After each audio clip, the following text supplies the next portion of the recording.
আমার দেশের ভেতরে কত ধরনের আদর্শের স্লোগান হয়।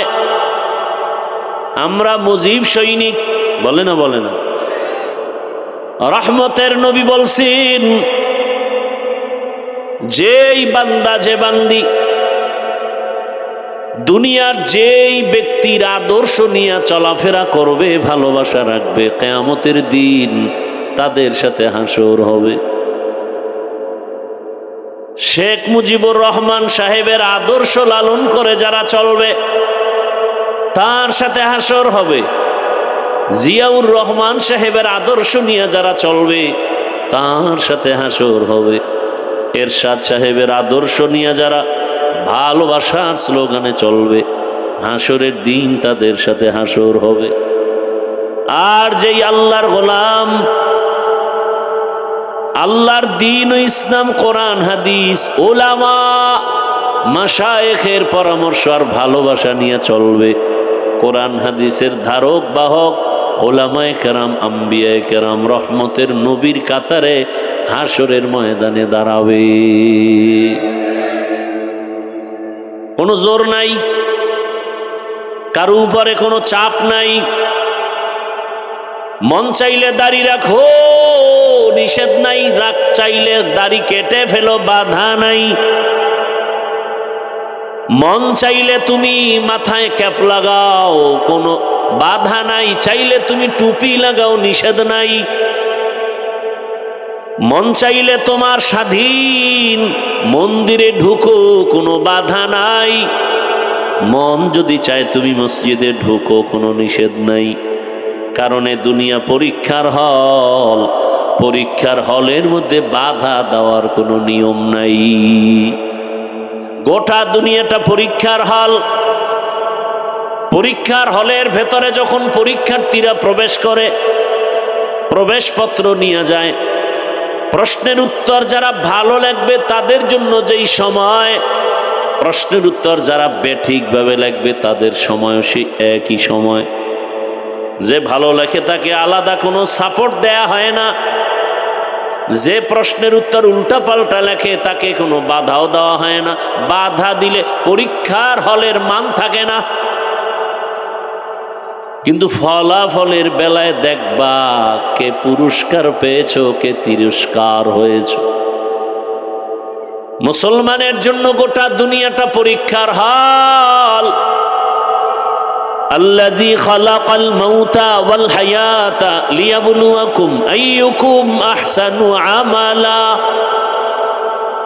ওয়া হুয়াল আজিজুল গফুর।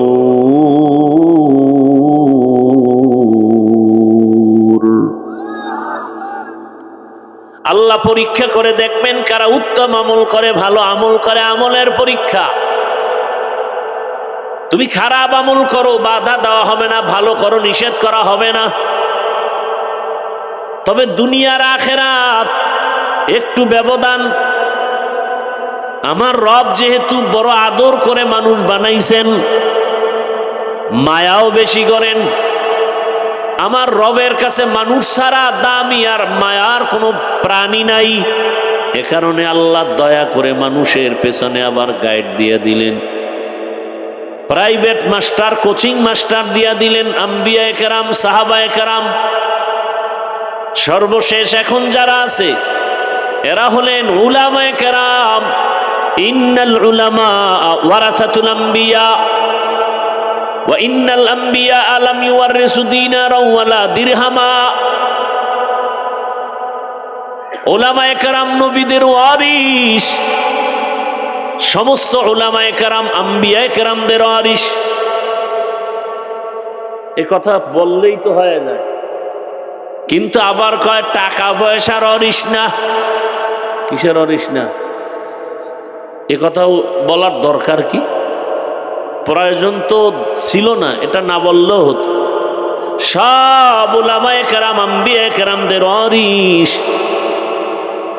এতটুকু বললেই তো যথেষ্ট। কিন্তু আবার কেন বললেন লাম ইউওয়ারিসু দিনারাও ওয়ালা দিরহামা? টাকা পয়সার ওয়ারিস না। কারণ সুফিয়ান সাউরি রহমাতুল্লাহ আলাই বলেন, দুনিয়ার মানুষের রোগ হলো, রোগের নাম মালের ভালোবাসা, মালের মোহাব্বত। দুনিয়ার মানুষের রোগের নাম কি ভাই?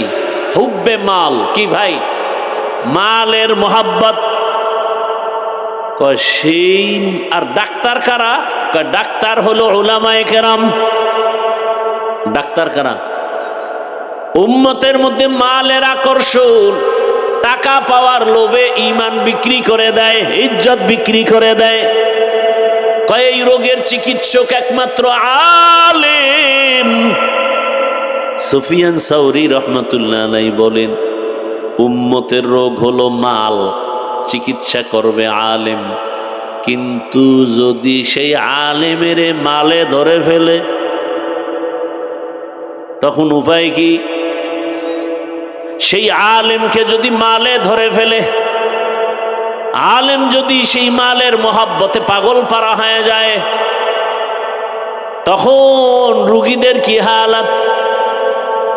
हकीकत से तो दुनिया बेखबर है, दुनिया की नुमाइश पर नजर है।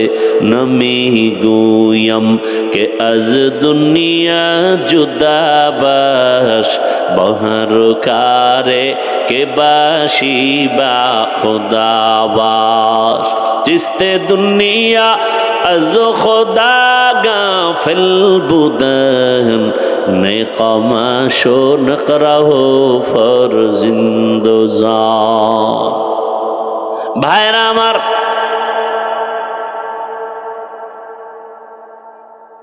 এবার আসেন আয়াতে কারিমার মধ্যে আল্লাহ মুমিনকে দুইটা আদেশ দিয়েছেন, কোন বেঈমানকে দেন না। ইয়া আইয়ুহাল্লাযীনা আমানুত্তাকুল্লাহ ওয়া কুনু মা'আস সাদিকিন।